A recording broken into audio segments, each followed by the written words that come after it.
अस्सलाम वालेकुम नाजरीन। इन दिनों स्मोक की वजह से बहुत सारे लोग नज़ला ज़ुकाम, खांसी, गला ख़राब, आँखों में एलर्जी, नाक में एलर्जी से मुतासिर हो रहे हैं। बच्चों में खांसी की शिद्दत ज़्यादा है।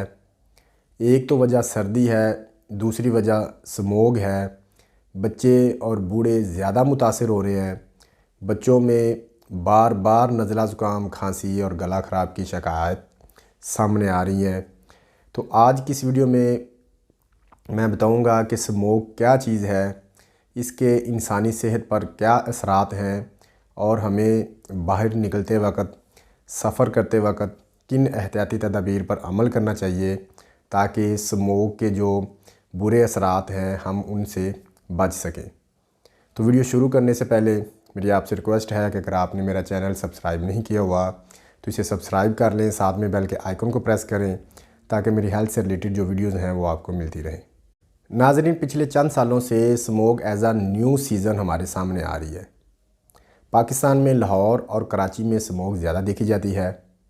पहले गर्मी, सर्दी, ख़ज़ां और बहार का मौसम हुआ करता था, लेकिन अब साथ में स्मोक का भी शामिल हो गया है, यानी कि अब एक स्मोक का भी सीज़न शामिल हो चुका है।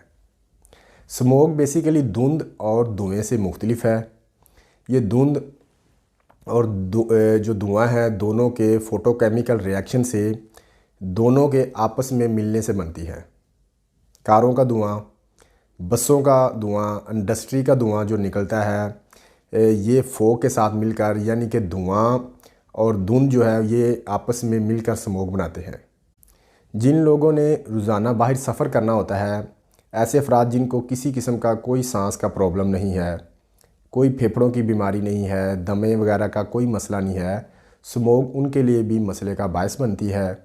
जबकि जो लोग पहले ही सांस की तकलीफ़ में मुब्तला हैं, ऐसे लोग जिन्हें क्रोनिक ब्रोंकाइटिस है, ऐसे लोग जिनको अस्थमा यानी कि दमा की बीमारी है, या ऐसे लोग जिनको फेफड़ों की कोई भी तकलीफ़ है, तो ये इस तरह के जो लोग जो पहले ही मुतासर हैं वो स्मोक की वजह से और ज़्यादा मुतासर होते हैं। उनकी जो सांस की प्रॉब्लम्स हैं उनमें शिद्दत के साथ इजाफ़ा हो जाता है।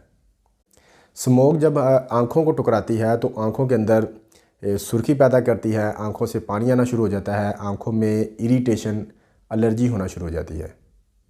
और जब स्मोक सांस के ज़रिए अंदर जाती है तो नाक के अंदर सोजिश हो जाती है, नाक में एलर्जी होना शुरू हो जाती है, हलक के अंदर सोजिश होना शुरू हो जाती है, गला ख़राब हो जाता है, खांसी जो है वो आना शुरू हो जाती है।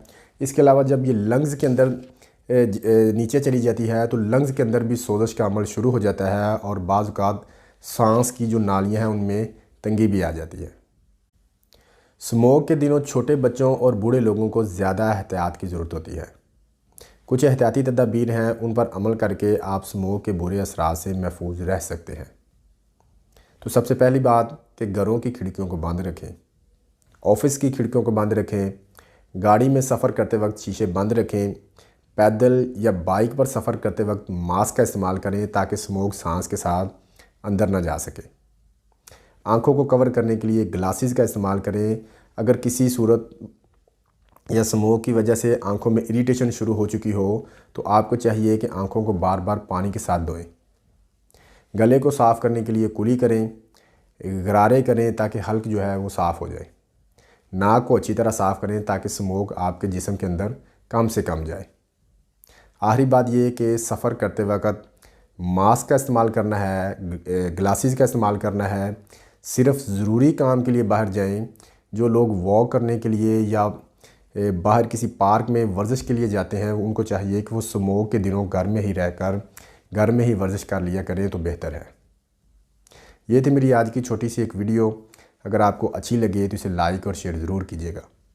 आपसे मुलाकात होगी किसी और वीडियो में नए टॉपिक के साथ। अल्लाह हाफ़िज़।